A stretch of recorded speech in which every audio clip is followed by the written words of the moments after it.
দুটো কথা রেকর্ড করে রাখুন, 4 তারিখে দুপুরে ওই রেকর্ডটা বাজিয়ে শুনবেন।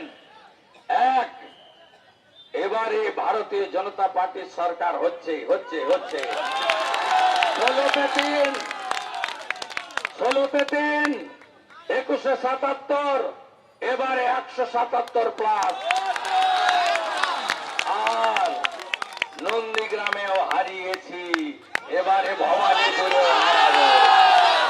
2021 থেকে বলে আসছেন আবকিবার 200 পার হয়নি, 77-এ শেষ।